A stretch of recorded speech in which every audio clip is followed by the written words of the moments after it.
Hello student, UGC net classes में आपका एक बार फिर से स्वागत है। इसमें हम यूजीसी नेट पेपर 1 की तैयारी करते हैं। तो इसमें यूजीसी नेट का जो 2019 का दिसंबर में पेपर 1 का जो क्वेश्चन आए थे हमारे, उनको हम सोल्व करेंगे। तो बेसिकली आईसीटी, इन्वायरमेंट और हायर एजुकेशन, इन 3 यूनिट से जितने क्वेश्चन आए थे उनको हम सोल्व करेंगे। तो इसमें जो हमारा सबसे पहला क्वेश्चन ये है, consider the following storage devices. तो दिया हुआ hard disk, CD and DVD. तो इसमें पूछा क्या गया है कि arrange this in ascending order of storage capacity and select the correct option.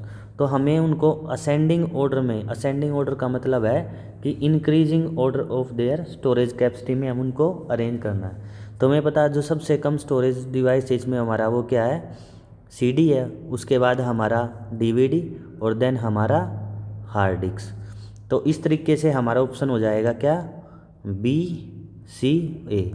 तो बी सी ए हमारा फर्स्ट ही ऑप्शन में है, तो ये इसका हमारा करेक्ट ऑप्शन हो जाएगा। ठीक है। तो कई बार ये डिसेंडिंग ऑर्डर पूछ लेते हैं, कई बार increasing storage capacity, decreasing storage capacity. तो आपको सभी डिवाइसेस का पता होना चाहिए कि किसकी स्टोरेज कैपेसिटी ज़्यादा और किसकी कम है। तो इस तरीके से आपको बहुत सारे क्वेश्चन आएंगे। एक क्वेश्चन और आता है इसमें से, जो क्वेश्चन बनता है इसमें से कई बार पूछ लेते हैं। जैसे हमारी स्टोरेज जो मेमोरी है, रजिस्टर, उसके बाद रैंडम एक्सेस मेमोरी रैम, फिर रीड ओनली मेमोरी, देन हमारा रैम रोम, उसके बाद हमारी आती है solid state drive, solid state drive, then हमारी आती है हार्ड डिस्क ड्राइव, उसके बाद हमारी जो सीडी डीवीडी ये सब आता है। ठीक है। तो उसकी अगर हम बात करें तो इसमें एक चीज़ और आती है जो मैं भूल गया, तो इसको अगर हम लिखे, दोबारा से लिखे तो रजिस्टर, आप भी इसको नोट कर ले। उसके बाद कैचे, कैचे मेमोरी जो मैं भूल गया था, फिर रैम रैंडम एक्सेस मेमोरी, फिर रीड ओनली मेमोरी, देन हमारी एसएसडी। ठीक है। और हमारी फिर हार्ड डिस्क ड्राइव। ठीक है। तो ये हमारी जो मेमोरी है, इस तरीके से कई बार क्वेश्चन पूछ लिया जाता है इसका। तो इसमें क्या होगा, जो हमारा रजिस्टर है वो सबसे हमारी फास्टेस्ट मेमोरी है। ठीक है। तो क्वेश्चन ये आएगा, सबसे फास्टेस्ट से स्लोवेस्ट लगाओ, स्लोवेस्ट से फास्टेस्ट। तो फास्टेस्ट क्या हमारा टाइम असेस जो होगा इसका प्रोसेस का, वो क्या आएगा, कम होगा। तो सबसे फास्ट कौन सी होगी इसमें हमारी, तो सबसे फास्ट मेमोरी होगी हमारी रजिस्टर। ठीक है। जो रजिस्टर मेमोरी होगी। ठीक है। उसके बाद जो हमारी मेमोरी होगी, हमारी रजिस्टर के बाद होगी cache, then RAM, then ROM and SSD and HDD. तो रजिस्टर हमारी सबसे स्मॉल मेमोरी है और सबसे फास्टेस्ट है। उसके बाद हमारी कैचे मेमोरी, उसके बाद हमारी रैंडम एक्सेस मेमोरी जिसको हम वोलेटाइल मेमोरी के भी नाम से जानते हैं। ठीक है।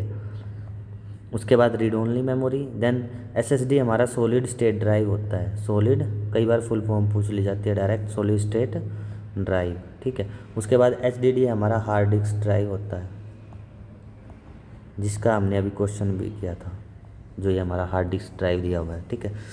तो ये आप इसको नोट कर ले, ये कई बहुत बार पेपर में पूछ लिया जाता है कि register memory, cache, RAM, ROM, SDD and HDD. तो इनको असेंडिंग ऑर्डर में लगाओ, डिसेंडिंग ऑर्डर में लगाओ। तो ये कौन सा ऑर्डर है, तो फास्टेस्ट से स्लोएस्ट में जाएंगे। अगर इस पैटर्न में जाएंगे तो ये हमारा डिसेंडिंग ऑर्डर है। ये सबसे फास्ट मेमोरी है, उसके बाद ये, उसके बाद ये, उसके बाद ये। तो ये फास्टेस्ट से स्लोएस्ट मेमोरी, और टाइम असेस भी इसका कम है। ठीक है। तो इस तरीके से आप आईसीटी के क्वेश्चन हमसे पूछे जाते हैं यूजीसी नेट में, जो एग्जाम में आएगा। तो आप इसको जरूर टॉपिक को पढ़ के जाइए, मेमोरी से रिलेटेड हर बार क्वेश्चन आते हैं। ठीक है।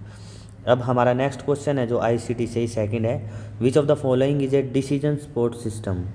ठीक है। For assisting people in taking best decision for their children future. तो हमें बताना है कि जो डिसीजन सपोर्ट सिस्टम कौन सा है, तो जो NMEICT,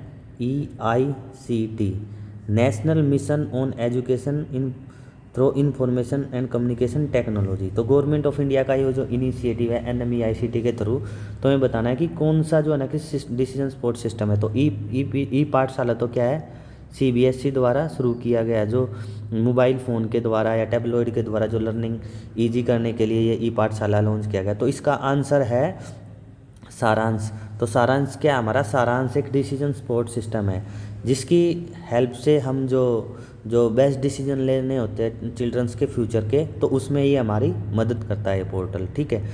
और इसी तरीके से हमारा स्वयं प्रभा क्या है, तो इसका जो राइट आंसर है वो क्या है, सारांश। ठीक है, अगर हम स्वयं प्रभा को देखें तो इससे भी क्वेश्चन आता है। ये हमारा क्या 24/7 DTH चैनल है, ये हमारा डायरेक्ट टू होम सर्विसेज, और 34 चैनल है जो हमारे एजुकेशनल चैनल आप देखते होंगे टेलीविज़न पे, फिजिक्स केमिस्ट्री बायोलॉजी मैथमेटिक्स के जो प्रोफेसर्स लेक्चर देते रहते हैं वो सारे के सारे इसी के अंडर आते हैं हमारे DTH के स्वयं प्रभा के। तो बहुत बार स्वयं से भी क्वेश्चन आता है, डायरेक्ट क्वेश्चन आता है, study web of active learning young aspiring mind. ठीक है, तो स्वयं अलग चीज़ और स्वयं प्रभा अलग चीज़ है। इसी तरीके से शाला सिद्धिया जो NMEICT के अंडर आते हैं। तो आपको जितने भी गवर्नमेंट ऑफ इंडिया के इनिशिएटिव आई ICT में और हायर एजुकेशन में, वो आपको ज़रूर पढ़ के जाना है, इससे बहुत बार क्वेश्चन पूछते हैं। ठीक है, नेक्स्ट जो इसमें हमारा क्वेश्चन है, विच of the following is not suitable in the context of email. Email का मतलब हमारा है इलेक्ट्रॉनिक मेल से है। ठीक है, इलेक्ट्रॉनिक मेल में कौन सुटेबल नहीं है। ठीक है, तो ये चीज़ें हमें पढ़ के जानी है, तो कई बार हमसे पूछते हैं। ठीक है, तो इलेक्ट्रॉनिक मेल की जब हम बात करते हैं तो it is a letter send to the computer network. हाँ, ईमेल से ये तो हम करते हैं। It can be use to send the unsolicited email message. हाँ, ईमेल मैसेज भी भेजते हैं। Email is a snail. ठीक है, ये नहीं होगा इसका। Email address include domain name. हाँ, डोमेन नेम तो होता ही है हमारा जो ईमेल होती है उसमें। ठीक है, तो इसमें पूछ रखा है नोट सुटेबल कंटेक्स्ट क्या होगा हमारे ईमेल का, तो जो नोट सुटेबल वो होगा हमारा ईमेल टू स्नेल मेल। तो मैं आपको बता दूँ स्नेल मेल क्या होता है। स्नेल होता है जो हमारा ऑफलाइन सिस्टम था पहले। ठीक है, जो हमारा ऑफलाइन सिस्टम था, जो भी हम पोस्टल ऑर्डर भेजते थे, जितने भी हम पोस्टल बाय पोस्ट जो पोस्ट ऑफिस से हम जितनी भी चिट्ठियाँ भेजते थे हमारी, ठीक है, वो सारी की सारी हमारी क्या थी, स्नेल मेल में जाती है। तो ईमेल से हम जो स्नेल मेल तो नहीं भेज सकते ना, तो यही है कि हमारा ईमेल से हम स्नेल मेल नहीं भेज सकते। ठीक है, तो इसका जो आंसर होगा ईमेल टू स्नेल मेल, ये होगा नॉट सुटेबल ईमेल में। तो ईमेल में कई बार डायरेक्ट क्वेश्चन ये भी आता है कि ईमेल से प्रोटोकॉल पूछते SMTP, simple mail transfer protocol. तो आपको ईमेल में या फाइल ट्रांसफ़र प्रोटोकॉल या इंटरनेट प्रोटोकॉल, इन सभी के बारे में भी एग्जाम में पढ़ के जाना, इससे भी बहुत बार क्वेश्चन पूछ लिए जाते हैं। ठीक है, नेक्स्ट जो हमारा क्वेश्चन है question number 34, batch the following के भी हमारे बहुत सारे क्वेश्चन एग्ज़ाम में NTA हमसे पूछता है बहुत बार। तो इसमें जो है, जो ये भी इनिशिएटिव है गवर्नमेंट ऑफ इंडिया के, तो ई विद्वान हुआ हमारा, डिजी लॉकर हुआ, साक्षात पोर्टल हुआ, या शोध गंगा पोर्टल है। ठीक है, ये सारे के सारे पोर्टल से लेके क्वेश्चन आते हैं। तो अगर हम देखें शोध गंगा क्या है हमारा, शोध गंगा तो हमारा यही है ना कि इसमें अगर हम इस साइड के पढ़े repository for the full text thesis and book journal, तो ये हमारा शोध गंगा के अंडर आएगा। ठीक है, और education portal to facilitate learning. ठीक है, database of leading scientific researcher, platform for the issuance and verification of the document certificate. तो इसका तो पता है कि हमारा जो डिजी लॉकर है, इसमें हम ये प्लेटफॉर्म है जो हमारे डॉक्यूमेंट वगैरह हम सबमिट करते हैं, तो वेरिफिकेशन ऑनलाइन वेरिफिकेशन के लिए अवेलेबल। आजकल हमें जो ऑफलाइन जो है कि डॉक्यूमेंट हार्ड कॉपी लेके घूमने की ज़रूरत नहीं है। अगर हमारे डिजी लॉकर पे हैं तो हम वो डॉक्यूमेंट दिखा सकते हैं, उसकी भी उतनी मान्यता है। ठीक है, तो शोध गंगा जो हमारा है फुल टेक्स्ट थीसिस और ई बुक जर्नल के लिए है, और जो डिजी लॉकर इनिशिएटिव है वो insurance and verification of the document and certificate के। और विद्वान जो हमारा है, विद्वान है हमारा database of the leading scientist. तो इसमें क्या है कि विद्वान में बहुत सारे जो साइंटिस्ट है अपनी कंट्री के, उनकी प्रोफाइल है, उनका डाटाबेस है, तो वहाँ हम उनसे इंटरेक्ट कर सकते हैं जब भी हम किसी टॉपिक से बारे में या कैरियर से बारे में चीज़ें पूछनी है। तो विद्वान एक पोर्टल है जहाँ आप जाएंगे तो वहाँ आपको साइंटिस्ट की प्रोफाइल मिलेंगी। और जो हमारा साक्षात है, साक्षात भी पोर्टल हमारा एजुकेशनल पोर्टल है जो फैसिलिटेट करता है लर्निंग को। तो ये हमारे इस तरीके से क्वेश्चन आता है। तो इसका अगर हम आंसर देखें हमारे क्वेश्चन का, तो हमारे क्वेश्चन का आंसर होगा तो फर्स्ट का थर्ड। तो फर्स्ट का थर्ड हमारा सेकंड ऑप्शन में ही है, तो इसका हमारा सेकंड ऑप्शन हो जाएगा ये, फर्स्ट का थर्ड। ठीक है, और सेकंड का फोर्थ डिजी लॉकर का, और थर्ड का सेकंड एजुकेशनल, और डी का फर्स्ट शोध गंगा का फुल थीसिस टेक्स्ट। ठीक है, अब नेक्स्ट जो क्वेश्चन है हमारा, नेक्स्ट क्वेश्चन है in the computer related activity में हमें वोम की फुल फॉर्म बतानी है। तो वोम की जो फुल फॉर्म होती है इसकी होती है राइट वन रीड मैनी। तो इसका आंसर होगा राइट वन रीड मैनी। ठीक है। ये कंप्यूटर की फॉर्म में हम इसको जो वायरस होते हैं उसको बोलते हैं, ठीक है। तो ऐसी बहुत सारी फुल फॉर्म हमें आईसीटी से पूछते हैं बहुत बार एनटीए, तो हमें फुल फॉर्म ज़रूर याद करके जानी है। जो वायरस होते हैं जो कंप्यूटर में जो एक बार आ जाता है तो बार बार साइमल्टेनियसली कॉपी होता रहता है, ठीक है। तो वर्म से रिलेटेड होता है, उसके लिए फिर हम एंटीवायरस डालते हैं अपने सिस्टम में जो हमारे कंप्यूटर है, ठीक है। तो इस तरीके के भी क्वेश्चन बहुत बार पूछते हैं। तो वर्म की फुल फॉर्म है write once and read many. उसके बाद हमारा क्वेश्चन है government of India has set up ministry of Jal Shakti, ठीक है, by merging renaming which of the. तो इसने कहा था कौन कौन सी मिनिस्ट्री मर्ज की थी गवर्नमेंट ऑफ इंडिया ने जब मिनिस्ट्री ऑफ जल शक्ति बनाई। तो ministry of water resources and ministry of earth science, ठीक है। Ministry of water resources, ministry of river development and ministry of rural development, ministry of water resources, ministry of river development and ministry of drinking water and sanitation. और fourth option है ministry of water resources. तो इसका जो correct answer है, इसका correct answer option number 3 है। तो ministry of water resources first and ministry of river development and Ganga rejuvenation second and third ministry of drinking water and sanitation. तो ये तीनों मिनिस्ट्री बना के गवर्नमेंट ऑफ इंडिया ने एक मिनिस्ट्री बनाई थी, मिनिस्ट्री ऑफ जल शक्ति। तो इस तरीके से करंट के भी क्वेश्चन हमसे पूछ लिया जाता है। तो आपको करंट के भी जो क्वेश्चन है वो करके जाने हैं, ठीक है, पेपर में, ताकि आप क्वेश्चंस का आंसर दे सके। तो करंट से, इन्वायरमेंट साइंस से, आईसीटी से और हायर एजुकेशन से हर बार एक क्वेश्चन, कम से कम एक क्वेश्चन तो करंट से ज़रूर पूछेंगे आपसे, ठीक है। नेक्स्ट इसमें है कि identify the environmental issue which are local in nature. तो हमें वे इशू बताने हैं जो हमारे लोकल इन नेचर है। तो जो लोकल इश्यूज़ है, लोकल इश्यूज़ के बारे में हमने बात करनी है इसमें। तो अगर हम ऑप्शन पढ़े depletion of ozone layer, lake pollution, soil erosion, climate change, water logging and solid waste management. अब देखो ओजोन लेयर का जो डिप्लीशन है हमारा, ठीक है, वो किसकी वजह से होता है? CFC chlorofluorocarbon gas and hydrofluorocarbon gas, ठीक है। और यही माना जाता है अगर हमारी O3 मतलब ओजोन लेयर डिप्लीट होती है तो UV रेज आती है हमारी सनलाइट से, और जो स्किन कैंसर के लिए रिस्पॉन्सिबल होती है, ठीक है। तो जो ओजोन लेयर का डिप्लीशन है तो वो तो हमारा क्या है, एक इंटरनेशनल इशू है, ठीक है, इंटरनेशनल इशू है हमारा ओजोन लेयर का। इसी तरीके से क्लाइमेट चेंज, तो क्लाइमेट चेंज किसकी वजह से होता है? तो क्लाइमेट चेंज का हमें पता है, क्लाइमेट चेंज हमारा ग्लोबल वार्मिंग की वजह से होता है ना। तो जो ग्लोबल वार्मिंग हो रही है हमारी, और ग्लोबल वार्मिंग क्यों हो रही है आपको पता है? हमारी जो ग्रीन हाउस जो गैसेज है, जैसे हमारी CO2 हो गई, CH4 हो गई, ठीक है, जितनी भी हमारी वाटर ड्रॉपलेट्स होगी जो इन्वायरमेंट में, तो जितनी भी हमारी गैसेज है जो हमने एंथ्रोपोजेनिक एक्टिविटीज से रिलीज की है, तो वो ग्लोबल वार्मिंग का इशू है। तो ग्लोबल वार्मिंग की वजह से क्या होता है? क्लाइमेट चेंज, ठीक है। तो क्लाइमेट चेंज जो है हमारा, वो हमारा ग्लोबल इशू है, ठीक है, तो लोकल नहीं है, ठीक है। तो जो ग्लोबल इशू हो गया तो क्या होगा? Climate change and depletion of ozone layer. तो फर्स्ट और फोर्थ हमें कैंसल आउट कर देंगे, जिसमें फर्स्ट और फोर्थ होंगे। तो फोर्थ इसमें है तो ये भी नहीं होगा, फर्स्ट है इसमें और फोर्थ है इसमें। तो इसका जो हमारा राइट आंसर होगा वो होगा फर्स्ट।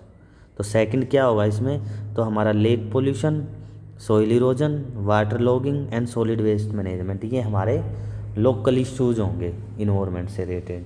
तो कई बार क्वेश्चन आते हैं लोकल इशू, नेशनल इशू और ग्लोबल या इंटरनेशनल इश्यूज है जो क्लाइमेट के, उससे डायरेक्ट क्वेश्चन आते हैं। तो इस टॉपिक को भी आप ज़रूर पढ़ के जाना एग्जाम में, ठीक है। उसके बाद है कि which of the following UN conferences and summits adopted the program of action for sustainable development. तो जो सस्टेनेबल डेवलपमेंट का UN की कौन सी कॉन्फ्रेंस थी, समिट थी, जिसमें सस्टेनेबल डेवलपमेंट की बात की गई? तो हमें पता है वो थी रियो डी जेनेरियो, ठीक है। तो जो रियो डी जेनेरियो हुई थी हमारी, वो 1992 में, जिसको हम अर्थ समिट के नाम से भी जानते हैं, ठीक है। कई बार क्वेश्चन आता है 1992 में अर्थ समिट कब हुई, इस तरीके से क्वेश्चन है। तो ब्राज़ील में ये हमारी हुई थी, रियो डी जेनेरियो जगह है, वहाँ हमारी ये कॉन्फ्रेंस हुई थी जिसमें हमने सस्टेनेबल डेवलपमेंट की बात की। तो इन्वायरमेंट में आप जो है ना कि आप UNFCCC, ठीक है, इसके बारे में भी कोप के जो कॉन्फ्रेंस ऑफ पार्टीज है, इन सब के बारे में पढ़ के जाना, इससे बहुत बार क्वेश्चन आते हैं। ये क्वेश्चन, नेक्स्ट क्वेश्चन इसी से है कि जो विच of the following indicate the objective of the United nation framework convention on climate change. तो यूएनएफसीसी की डायरेक्ट कई बार फुल फॉर्म पूछ ली जाती है, वो है United nation framework convention on climate change, तो यूएनएफसीसी। तो जब हम यूएनएफसीसी की बात करते हैं क्लाइमेट चेंज की, तो यूनाइटेड नेशन फ्रेमवर्क फॉर, बताओ, United nation framework convention on climate change, तो इसको आप बिल्कुल याद करके जाना। तो इसमें हम किसकी बात करते हैं, जितनी कॉन्फ्रेंस ऑफ पार्टीज होती है, ठीक है, जैसे हमारी क्योटो प्रोटोकॉल हुआ, ठीक है, पेरिस एग्रीमेंट हुआ, ये सारे इसी के तहत हुए। तो ये हमारी किस चीज़ की बात करते हैं, सारे के सारे reduction of green house gas की तो बात करते हैं। ग्रीन हाउस गैस से क्या होता है, हमारी ग्लोबल वार्मिंग हो रही है, ठीक है। तो सारा का सारा कॉन्सेप्ट वही है, ठीक है। एक दिन किसी नेक्स्ट वीडियो में पूरा ग्लोबल वार्मिंग के कॉन्सेप्ट को हम समझेंगे, ठीक है। तो ग्लोबल वार्मिंग हो रही है, ग्लोबल वार्मिंग से क्या हो रहा है, क्लाइमेट चेंज हो रहा है, ठीक है। क्लाइमेट चेंज, तो जो यूएनएफसीसी का ऑब्जेक्टिव है वो यही है कि to stabilize the green house gases concentration in the atmosphere. तो इसका करेक्ट आंसर ये होगा। To prescribe the limit of green house gas emission, ये नहीं होगा। To lay down the enforcement mechanism, ये भी नहीं होगा। To prepare guideline formulation of climate action, तो गाइडलाइन का भी काम नहीं करता, ठीक है। तो ये सिर्फ इसका जो ऑब्जेक्टिव था, हमें जो इन्वायरमेंट में हमारे ग्रीन हाउस गैसेज है उसको हमें स्टेबलाइज करना, उसको हमें रिड्यूस करना, ठीक है। नेक्स्ट जो हमारा इसमें क्वेश्चन है, नेक्स्ट क्वेश्चन है हमारा, for encouraging world wide awareness and action for the protection of our environment, UNEP focused world environment day. तो हमें पता है अपना वर्ल्ड इन्वायरमेंट डे 5 जून को होता है एवरी ईयर, ठीक है। तो इसमें जो 2019 में आया था, तो 2019 में हमें इसमें वर्ल्ड इन्वायरमेंट डे की जो थीम थी वो बतानी है। तो जो 2019 में हमारी वर्ल्ड इन्वायरमेंट डे की जो थीम थी, वो थीम थी हमारी बीट एयर पोल्यूशन। तो हमें एयर पोल्यूशन को बीट करना था, कि जिसकी वजह से हमारा डस्ट पार्टिकल या हमारी जो गैसेज है, जो ग्रीन हाउस गैसेज है, जो इन्वायरमेंट को पोल्यूट करती है, ठीक है, ग्लोबल वार्मिंग के लिए रिस्पॉन्सिबल है, वो सब रिड्यूस करनी थी। तो अभी 2022 का और 2023 का भी आप जो है ना कि देख के जाना, कई बार रिसेंट के क्वेश्चन पूछ ले। तो 2022 का जो हमारा वो था, ओनली वन अर्थ, ठीक है। Only one earth is the campaign slogan with the focus of living sustainably in harmony with nature. तो living sustainably in harmony with nature, तो ये हमारी 2022 की थीम थी। और जो हमारा 2023 में इन्वायरमेंट डे के टाइम पे, तो इस ईयर जो हमारा हैशटैग रहने वाला है वो जो बीट प्लास्टिक पोल्यूशन। तो प्लास्टिक पोल्यूशन सबसे ज़्यादा हो रहा है ना, इसीलिए पॉलीथीन बैन की है गवर्नमेंट ने। तो अब की बार की थीम हमारी रहेगी बीट प्लास्टिक पोल्यूशन। तो ये अब की बार के इन्वायरमेंट डे की हमारी थीम रहेगी। नेक्स्ट जो हमारा क्वेश्चन है, अब हायर एजुकेशन से क्वेश्चन है, इनको हम करते हैं। तो हायर एजुकेशन में हमारा first question, the ancient India university known as the chief centre for the advanced and specialised energy of Nyaya और लॉजिक का बताना है कि न्याया और लॉजिक में एंशिएंट टाइम में कौन सी यूनिवर्सिटी उसका सेंटर थी, ठीक है। तो क्या जगदला होगी, नाडिया, मिथिला या वल्लभी। तो इसका जो करेक्ट आंसर है इसका मिथिला यूनिवर्सिटी, ठीक है। तो मिथिला यूनिवर्सिटी आपको पता है उत्तर प्रदेश में है, ठीक है, राजा जनक के टाइम की है, ठीक है। और ये ब्राह्मणिकल एजुकेशन जो सिस्टम था उसका सेंटर रही थी मिथिला यूनिवर्सिटी।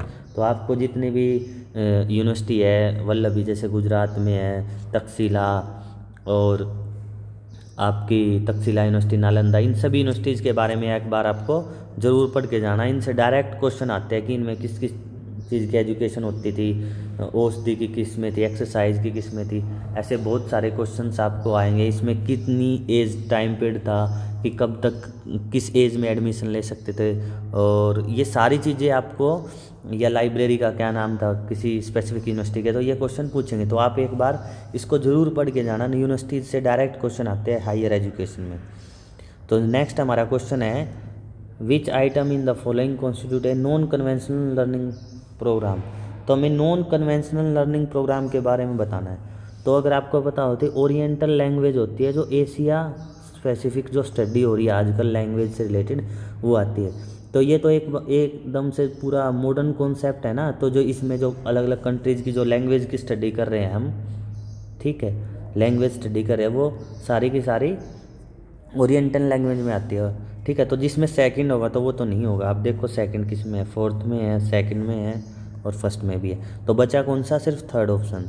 तो फर्स्ट, थर्ड एंड फर्स्ट मतलब बोले तो T sommelier, third Sapa management and fourth museology, ये सारे के सारे हमारे नॉन कन्वेंशनल लर्निंग प्रोग्राम के एग्जाम्पल है, ठीक है। और कंपैरेटिव, जैसे आपको पता है कि कंपैरेटिव जो स्टडी है लैंग्वेज की, वो भी आपकी मॉडर्न लैंग्वेज ही है। तो आजकल हम ज़्यादा कंपैरेटिव स्टडी जो हमारी रिसर्च में हो रही है, तो इस तरीके का जो प्रोग्राम है लर्निंग प्रोग्राम, वो मॉडर्न प्रोग्राम है, दोनों ओरिएंटल वाला भी और कंपैरेटिव वाला भी, ठीक है। नेक्स्ट जो हमारा हायर एजुकेशन में क्वेश्चन है, तो नेक्स्ट क्वेश्चन है कि विच one of the following is a non statutory body, ठीक है। नॉन स्टैचुरी बॉडी का मतलब है कि not make rule and regulation, ठीक है, जो कोई रूल्स एंड रेगुलेशन नहीं बनाती, ठीक है, किसी यूनिवर्सिटी के लिए। और स्टैचुरी बॉडी क्या होती है, जो रूल और रेगुलेशन बनाती है। तो हमारी जो एनसीटी है, national council for teacher education, bar council of India हमारी बीसीआई है, और रिहेबिलेशन काउंसिल ऑफ इंडिया जो आरसीआई, ये तीनों की तीनों हमारी क्या है, तीनों की तीनों स्टैचुरी बॉडी के एग्जाम्पल है, ठीक है।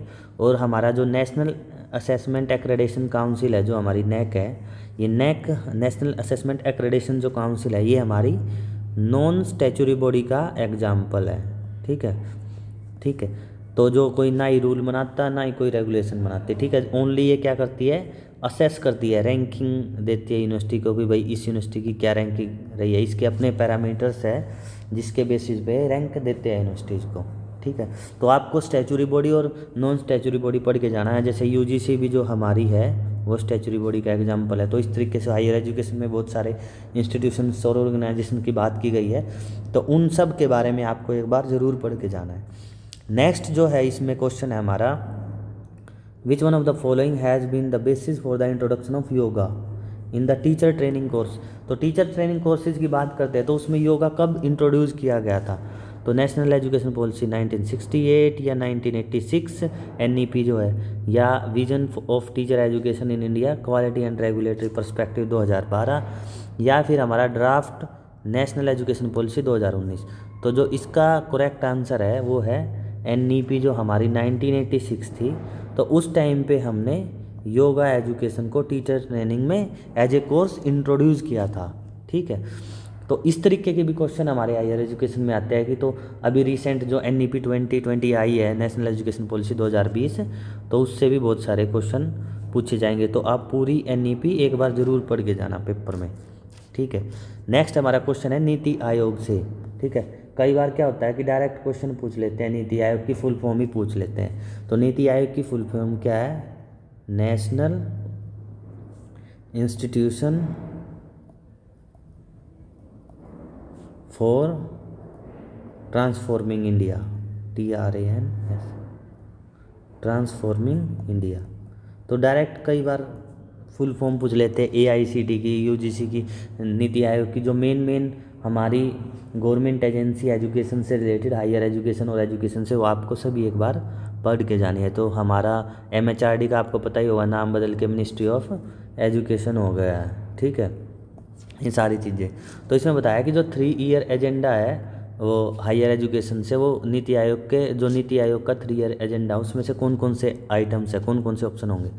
तो अगर हम इसमें बात करें, ऑप्शन नंबर 1 है autonomy for the top colleges, reform of the regulatory system, establishing A system of project and scholar specific research grant, promotion of research culture और नेशनल रिसर्च फाउंडेशन। तो जो ये 2 ऑप्शन हैं, promotion of research culture and national research foundation, ये NEP 2020 के हैं हमारे, ठीक है। तो ये तो इसके आंसर नहीं होंगे। तो 4th और 5th जिसमें है वो हम कैंसिल आउट कर देंगे, 4th, ठीक है, और 5th। तो हमारा इस क्वेश्चन का आंसर क्या हुआ, हमारे इस क्वेश्चन का आंसर हुआ फर्स्ट, सेकंड, थर्ड। तो हमारा autonomy for the top colleges, ठीक है, reform of regulatory system and establishing system of project and scholar specific.